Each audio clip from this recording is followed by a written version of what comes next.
You're listening to an archived Cabral Concept podcast.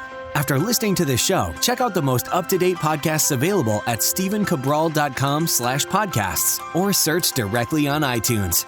And now, welcome to the Cabral Concept, where board-certified naturopath and integrative health practitioner Dr. Stephen Cabral shares how he was diagnosed at the age of 17 with a life-altering illness and given no hope for recovery. It was only after studying and traveling all over the world did he discover how to combine ancient Ayurvedic healing practices with state-of-the-art naturopathic and functional medicine to fully rebalance the body and re-energize it with life. It's time to discover how to get well, lose weight, and finally feel alive again. And now, here's your host, Dr. Stephen Cabral. Thanks so much for joining me here today on our first host call of the weekend. As you know, hopefully by now, or if you're a new listener, this is where we answer our community's questions each and every weekend. It's our time to basically really reach out and see if we're able to lend a little help, maybe get you started in the right direction, point you in the right direction, see what maybe another practitioner or someone in the field may have missed, and just overall help you to the best of my ability over, of course, a podcast, over being able to answer your questions.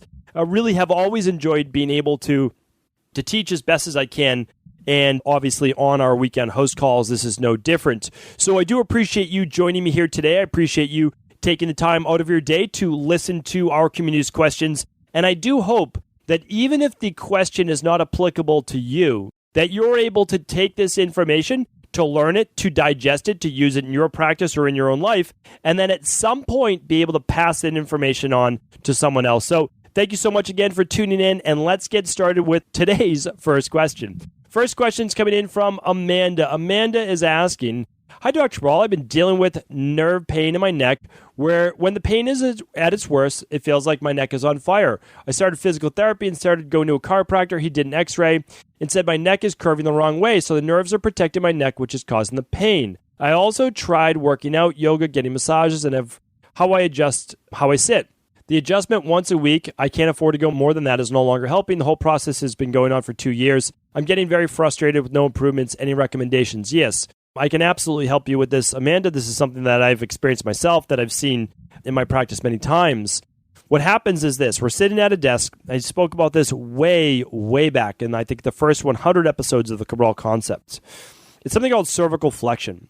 So you can go to stephencabral.com/podcast and type in cervical flexion if you would like, or you can look it up online. What happens is we're staring at a computer screen, we're driving in our car, we're looking at our phone. Think about your head as an 8-pound object. It can vary in weight, but let's say it's 8 pounds. Think about holding 8 pounds, even in your hand, out in front of your body. How long could you hold that for? Not too long. It puts a tremendous amount of pressure on the rest of that upper arm and shoulder. Well, think about it over the course of the day. Even if your head is just 1 inch forward of where it should be, it is a giant weight that pulls on what's called the levator scapulae, as well as the upper trapezius muscles, and it causes the SCM muscles in the front of the neck, the sternocleidomastoids, mastoids, to become tight. So what we need to do is begin to stretch your chest muscles, stretch your SCM muscles, while at the same time contracting and strengthening the rhomboids, the posterior deltoids, the upper back. This is an exercise you can do by leaning against a wall, and eventually just your head's against the wall and you're pulling everything back. But the first thing I need you to do is be able to look at the assessment of your body, from your ears to your shoulders to your hips to your knees and your ankles. If you were to look to the side of you, or ideally someone just takes a photo of you and you're not posing, you're just taking a photo, and I want you to look, just you standing regularly, have someone take a photo of you from the side. Again, don't pose because it will ruin this. Are all of those in alignment? Are your ear, your shoulder, your hips, your knee, and your ankle in alignment? Because if they're not, there's going to be some type then of postural-based deviation. A chiropractor adjusting you is fine, but like I said in a previous podcast, going to get adjusted every week or every 2 weeks is great for the chiropractor, but not for you. Your chiropractor should be doing active release work. They should be teaching you about strengthening your posterior chain muscles. They should be teaching you about workplace ergonomics, that you're not with your chin way out in front of your body. So these are all very important things that go obviously far beyond what I could do on a podcast. But if you work with a very highly skilled National Academy of Sports Medicine personal trainer, or a personal trainer that works in postural alignment, or a really good physical therapist that's not just working on massaging out the muscles, that's fine, but really on strengthening the imbalances, that's what it's all about. You will find your answer. The burning of the neck is from the impingement on the nerves. They're right about that. But what do? Well, you need to first get the body back into alignment, then work on strengthening those muscles. And then the last part is stay away from keeping that head too far forward. All right, Madeline's up next. Very long question, so I'm going to give you the highlights. Everyone can go to stevencabral.com/981 to be able to read all the questions in full today. Madeline wrote in saying, "Hi, Dr. Cabral. Someone told me about your podcast recently, and I'm feeling hopeful for the first time that there may be a solution. My 9-year-old has always had anxiety, been worried about germs, exhibits some OCD, and he did have antibiotics and vaccines. Let's see what else is going on. Was unable to breastfeed him, had some allergies, had his adenoids and tonsils removed. After that, higher levels of obsessive compulsive. We did a gluten-free, casein-free, soy-free, processed sugar-free diet. My older son had no change, but now we're very low dairy, low gluten, bread once or twice a week. Still few processed foods. Finally, my actual question, do you have a protocol for kids? Does he have a diet restriction plan? Does he have Candida? Or should we schedule an appointment? Thanks for reading in advance." Okay, so yes, we can help you with this. I'll tell you right now, a lot of great research on the microbiome, what happens when children they don't have a vaginal birth, they're not breastfed, and if they get a lot of antibiotics, and even just some, again, it can cause a disturbance of the microbiome, which can cause behavioral-based issues, learning-based issues. And again, sometimes a woman's not able to do a vaginal birth. Sometimes a woman's not able to breastfeed. Like, I'm not here to judge at all. That's not my position. I'm just letting you know what is. And what is if we don't have the proper bacterial balance in the gut, or we do have Candida overgrowth, or we do have some SIBO, or we have Clostridium difficile, or we have E. coli overgrowth or H. pylori, they can end up as some of these issues. Plus, in order to remove the OCD, we need to be able to balance serotonin, GABA, and other neurotransmitters as well. Well, if our microbiome's not balanced, we're not able to create and actually produce the precursors to serotonin that we need in the gut. We also go through our B vitamins a lot faster. And we know those B vitamins are essential in order to create the neurotransmitters which can calm both the mind and body. So, of course, I'm not able to, I just want you to know that, of course, I'm not able to give you exactly what you should do right now over a podcast, but what I can tell you is exactly where to get started, where you're going to be able to get your help. So my highest recommendation for a child in this position is to run the organic acids test and the stool test. If you're able to, you'll also do the food sensitivity test. You'll have your child eat a variety of foods the day or two before you do that test, and you can do it right at home. Do remember that the organic acids test is urine, the stool test is stool collection for bowel movements, and the third test is a finger prick to get blood. All of these are able to be done with children. I've done them with my own children, and you're going to be able to do it with yours as well in order to figure out what's going on in your child's gut, what's happening, and then there'll be no more guesswork. You'll see exactly what's going on, and then you'll get recommendations that are personalized for your child. Again, we're not treating, we're not diagnosing, and we are not curing disease. What we're working on are the underlying root imbalances that cause the dis-ease of the body in the first place. Okay, what is the recommended daily? This is from Carlos. The next question is from Carlos. Madeline, I do appreciate you writing in. And Carlos up next. What is the daily dose of Healthy Belly to help eradicate H. pylori? How many capsules per day? And should they be taken while fasted? Okay, Healthy Belly is just part of an H. pylori-based protocol. It's part of our overall Candida and bacterial overgrowth protocol. This has been answered on previous podcasts. So all I want you to do is go to stevencabral.com/podcasts and type in H. pylori, and you will get the whole protocol there. It talks about the mastic gum. It talks about the optional colloidal silver. It talks about the Healthy Belly. So check out that podcast. All right. Cassie's up next. Cassie's writing in, "Hi, Dr. Cabral. Thank you so much for your time and dedication you take to getting so much information out. I'm currently on the CBO protocol and following your diet plan." CBO means Candida and Bacterial Overgrowth Protocol, for those of you who aren't speaking the lingo yet. "However, my friend is a nutritionist and received her degree from Bastyr, which is highly regarded in the naturopathic world. And I know you mentioned this university before. She sent me the Candida diet plan from Bastyr, which she's currently taught during school. The plan seems to be different from yours. Questions as why. Garlic has found to be anti-Candida, used freely in cooking. Vegetables recommend onions, cabbage, and cauliflower freely. Of course, everyone agrees on alcohol-free. Can you tell me the differences? Sure. Just want to let you know that I work with many of the students from Bastyr. Bastyr is a teaching university, and it's absolutely phenomenal. Fantastic.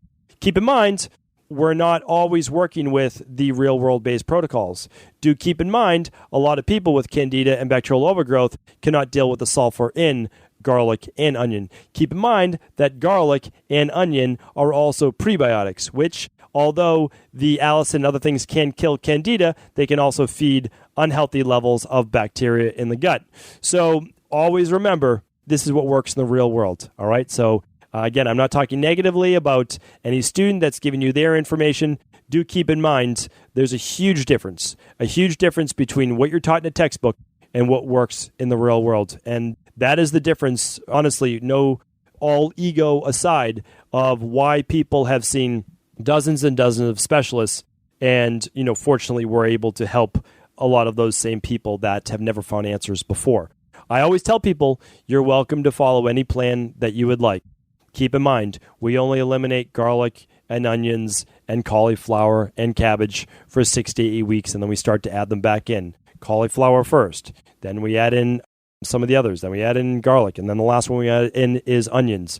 Keep in mind, they contain fructans. Fructans feed bacteria. So, although you can teach these things and say them in a textbook, what you're not looking at is the entire synergy. That's why, as in the integrative health practitioner program that I teach people about the entire synergy. When you only look at one thing from one angle, you forget about a lot of the other parts. A really great example of this is a super low-fat diet. Well, a super low-fat diet has been shown to potentially help with cardiovascular disease. The problem is it's not very good for the brain and it's not very good for the nervous system. So all I'm saying is we need to look at this from a multifactorial standpoint. And Cassie, hopefully that answers your question. And again, better to be safe than sorry. It only takes 12 weeks and you're done. Ariana's up next. Hi, Dr. Cabral. My boyfriend suffered from a traumatic brain injury, concussion about 4 years ago, and hasn't been able to recover. He's tried antidepressants, made it worse, or did nothing. He's had an MRI.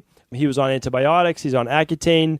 I probably figured he should do your Candida protocol. He's currently doing your Candida bacterial overgrowth protocol, but he can feel worse at times. He's tried EFT and meditation, etc., to no avail. He's hopeless. I wish I could help him, but I'm out of ideas. All right. So, Ariana, what we want to do is we want to look at TBI, or traumatic brain injuries. Please go back to stephencabral.com/podcasts, and I would love you to type in traumatic brain injury in quotations, and then also search TBI in quotation, and also search concussion in quotation. You'll get full in-depth answers on previous podcasts about which supplements to use and how to move through those protocols and processes. Omega-3s are very helpful. There's many other things that are very helpful. Keep in mind that if someone's dealing with a traumatic brain injury and then you're having them go through a stronger detox, well, potentially they could feel a larger amount of Herxheimer-based reaction, or just their reaction is worse because they're already in an inflamed state. So what we recommend, again, the meditation, the relaxation, the parasympathetic, the nutritional supplements, the rest, all of those things. And of course, if there's overgrowth, we want you to do the Candida and bacterial overgrowth protocol, but they may have to start at much, much less. So Ariana, I do hope, and I know that you will find the information that you need. It is listed on the previous podcast, and just for the sake of not repeating, because I'm answering questions from July 12th right now, and it's somewhere around October 12th, so we're basically 3 months behind. And if the question has been answered, I do want to refer back to that. I do hope you understand. All right, Kristen is up next. Hi there. I'm looking for a little direction and advice. Here's a little background info. I've had a shortened menstrual cycle. I'm 40 years old. At 35, I got pregnant for the first time. Going through the other symptoms, which again, you can read at stephencabral.com/981. And her question is, or symptoms are currently feeling tired, brain fog, sometimes have some puffiness, achy joints, throat irritation, hard to swallow at times. I'm the sole provider for my family. I'm confused about iodine and Hashimoto's, chlorella and spirulina for removing heavy metals, but aren't you supposed to use those if you have Hashimoto's? If I do become pregnant soon, would I focus on one healthy plant-based diet? Lots of questions. Would love to hear your philosophy and approach. Okay, so great questions. What we always try to do is help women get as healthy as humanly possible before they do get pregnant. I have a podcast that was already released that's one of our more popular ones called How to Have a Healthy Pregnancy. I do hope that you'll tune back to that, Kristen, to get your answer. So you can literally just go to stevencabral.com/podcasts and type in healthy pregnancy in quotations or how to have a healthy pregnancy. And it will take you through what to do during pregnancy, peri-pregnancy, and then postnatal as well. It will tell you all the different things to do in terms of nutrition, supplementation, lab testing if you'd like.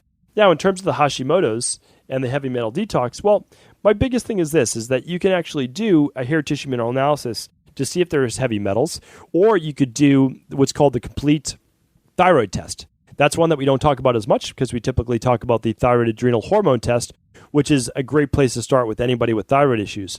But if you know you already have Hashimoto's, well, then I can't recommend enough the complete thyroid test because that's looking at your iodine and selenium levels so that we're not guessing. We actually know how much iodine you have and your needs. We know your selenium needs. Then we also look at the arsenic, the cadmium, the bromines, and the mercury. We're looking at all the heavy metals that can affect your thyroid. Then if they are high, well, then we do a heavy metal detox. And if your iodine is low, then we'll use iodine. And if your selenium is low, then we use selenium. And this is a really bio-individual based way, a very gentle approach to functional medicine and natural health in general that allows you to supplement with the raw material that you need based on your current state, right? Not based on anyone else's and not based on all the different advice and things that you've read. Now, keep in mind, if someone has Hashimoto's and their iodine is adequate, well, of course, we don't want to add more because their antibodies are high and it could actually create a greater reaction. But it's also why with people with Hashimoto's, we're also running the organic acids test and we're running the stool test. Ideally, if you could run the Dr. Cabral Big 5, that would be great. Again, it's totally your choice. What I would like to say is this. Since we know that a lot of these issues that you're experiencing right now, the brain fog, the puffiness, you may have Candida overgrowth. You may have SIBO. So we'd love to run the organic acids test and we would love to run the stool test to figure out what it is. We'll seal up the gut wall. We'll help you to decrease those antibodies. Again, we're not curing, treating, or diagnosing disease, but what we are doing is we know that 90% of all autoimmune-based issues have their foundation, their exacerbation in the gut. We need to fix the gut. We need to seal up that gut wall. We reduce the antibodies. Then we can increase iodine as needed. Again, we also don't use a ton of iodine. We're using enough to get a clinical and real-world benefit, but we're not overloading. A lot of people recommend high dosages of iodine. The only time I might ever recommend that is someone that had radiation-based poisoning or if they had some type of fluoride or chlorine-based poisoning. But really, in my practice, I believe in a gentler approach. I don't typically believe in the megadosing 99 out of 100 times. And if you ever did megadosing, it would be because you were trying to use it as a natural form of a pharmaceutical in the short term, but certainly not in the long term. So I know that I'm not able to give you the exact answer maybe that you're looking for, but I did give you, I think, a good place to start. If you've been dealing with this for some time, and I know that you have for at least 5 years, that you begin to look at it really from a functional medicine, naturopathic medicine approach and see if you're able to run any of those lab tests for a more definitive answer for you. All right, Kendra's up next, and Kendra is asking, hi, I heard Dr. Cabral on a podcast, and I'm very interested in working with him or receiving referrals. I've dealt with IBS, chronic stomach pain, and digestive issues my whole life. I've never seen a functional medicine practitioner, and I think it would be worthwhile. What are his fees? And do you have any referrals in the Los Angeles area? Thank you. All right, just for everyone, because really my goal is to help you and help you in the fastest manner possible. You can ask these questions at cabralsupportgroup.com. You can get same-day answers. Kendra, you asked this on July 13th. I apologize. It does say on that page, though, on the Ask Cabral page, that these won't be answered for a couple of months, right? And if you need immediate response, please ask it at cabralsupportgroup.com, which is our free Facebook group, or you can email us if you'd like at support@stevencabral.com. We want to help in any way that we can. I just want to let you know that this could have been answered previously, but I'm happy to answer it now for anyone that might have the same question, or maybe a friend or family member does. So, we really specialize in a lot of the digestive-based issues. We, just like I was, speaking about earlier with the Candida and bacterial overgrowth protocol, a lot of people with Candida overgrowth are following a Candida diet. But as I've said in the past, Candida diets don't even work. You need the whole protocol along with it. Take it from someone that had massive Candida overgrowth so much that it grew up into my esophagus, into my mouth. It was disgusting. It was awful. But luckily, it's eradicated today. So, one thing is, you could simply run an organic acids test, food sensitivity test, and stool test. That would be the 3 for digestive-based issues. If you can only run one, it's always the organic acid test typically first, then the stool test, then the food sensitivity test in that order. Okay, so that would then get you also, I would personally review those labs, and my health coaches would get on a call with you and actually give you recommendations based on both myself and the health coach. So that's level 1. And then level 2 is you could actually join the private practice if you wanted to, and that would be applying to work with myself or one of my health coaches. And the nice thing is you could work with one of my health coaches typically within a 3-week period of time. They are booked out a couple weeks, and then it would be maybe a couple months to work with myself. But again, I'm here to help. I'm here to teach them, and however I can do that, I want to do that. So it's less expensive to purchase the lab. You still get the same recommendations. You just don't do the full health intake review of the labs, and you get your own personalized kind of wellness plan, and then the follow-up. So when you run a lab through equilibriumnutrition.com, you do get my review of that lab. Every lab that comes through there, I do review, and you get my personal recommendations along with a call with one of my health coaches. So hopefully that helps anybody who's has questions on the practice. I would like to answer one more question today. I feel good about getting through as many questions as possible just because I feel bad about us being backlogged about 12 weeks. But it is a first come, first serve basis. All right, I'm gonna not do this name justice, but Laimute, maybe it's Laimute. I believe that's my best guess. Laimute. I would like to ask you about rheumatoid arthritis. My mom has rheumatoid arthritis for many years. A year ago, she gave up meat, dairy products, white flour, sugar. I'm going to take her to India for 15 days of panchakarma. I've heard it helps to get rid of toxins that cause arthritis, followed by natural Ayurvedic treatment medicines for up to a year. The question is, what's the difference between panchakarma and Dr. Cabral's detox, as both of them clear toxins from the body? Would you suggest anything else to add to treat rheumatoid arthritis along with panchakarma treatment? All right, great question. I saw so many people come through the doors when I was in India at the clinics, and a lot of that was honestly rheumatoid arthritis. Panchakarma does help with that. I've done a podcast on that, on panchakarma, and it helps to get rid of the toxins, absolutely. The Dr. Cabral detox would actually help to a far greater degree with the panchakarma. And the reason is the Dr. Cabral detox enables the liver to be able to mobilize and get rid of those toxins to a faster degree. Panchakarma mobilizes the toxins. Abhyanga, the massage, the sweating, the basti, which are the enemas. So what Dr. Cabral detox does is that once you're releasing the toxins from the body, it enables the liver, so there's less of a Herxheimer-based reaction, to use phase 1, phase 2 detoxification to get them rid of the body.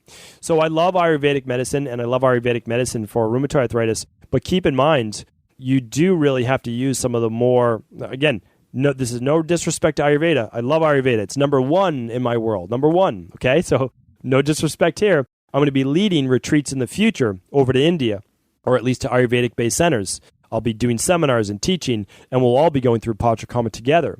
But here's what I want you to know and really understand, is that if you want to help someone with rheumatoid arthritis, I can't recommend it enough. Look at the gut. Go towards the gut. Ayurveda, number 1 in the world. So please don't get me wrong, but they're not the best at sealing up intestinal permeability. And the reason is this. They didn't have to deal with antibiotics 6,000 years ago to the degree that we have to do today. So I can't recommend enough combining Ayurvedic medicine, the best of the old with the best of the new.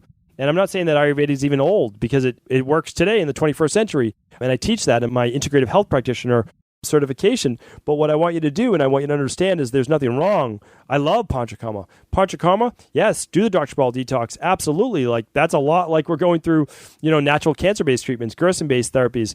But, run the lab test if you can. Run the organic acids test. Run the stool test. Find out what's going on with the gut. I can't recommend it enough. Gut-based issues and autoimmune go hand in hand. If you can pass that on to anyone with an autoimmune-based issue, whether it be skin, whether it be nervous system-based, whether it be degenerative-based disease, whether it be an autoimmune attack on the myelin sheath of MS, of the thyroid, of Hashimoto's, and of the joints of rheumatoid sarcoidosis, any of them, really, I do recommend that you look at gut-based testing, whether through us or through a functional medicine practitioner in your area. I'm good with it either way. I mean, really, I want people to know that. I just want you to get the help that honestly you deserve. You deserve to be able to find out it's not an alternative, it's the only alternative, but from a method that's going to show you what these underlying root cause imbalances are. All of these links are always available on every day's show notes. I put them under the most popular nutritional supplements, the most popular lab tests. But I'm telling you right now, if you ever have a question, please reach out. Just go to cabralsupportgroup.com, join the free private Facebook group, ask the questions you have. I have a whole team right now. We're here to help you. And like I said, as always, if this information is helpful, please do feel free to pass it along to anyone else you believe it could serve. Did you know that the body really only becomes sick or imbalanced in only two ways? Over time, you become deficient in vital nutrients, and you also accumulate toxins internally and from the environment. As those nutrients diminish and you increase your total toxic load, your body then begins to show the first signs of dis-ease. It's actually quite predictable, and the good news is that if we know how you began to fill up that proverbial rain barrel, we also know how to empty it to begin the healing process. I was fortunate enough to learn this ancient healing process from my mentor after suffering from debilitating diseases for close to a decade. It was only when I began to implement these techniques did I finally overcome my illnesses and go on to live a life of energy and vitality that I now enjoy. I'd like to share with you now what I discovered after traveling all over the world and how to combine the best of ancient healing wisdom with state-of-the-art science. Allow me to teach you exactly how I've been able to help over 250,000 people to empty their rain barrel and begin to transform their body and lives into what they've always hoped they could be. To get your copy of the international bestseller, The Rain Barrel Effect, simply go to stephencabral.com/rainbarrel.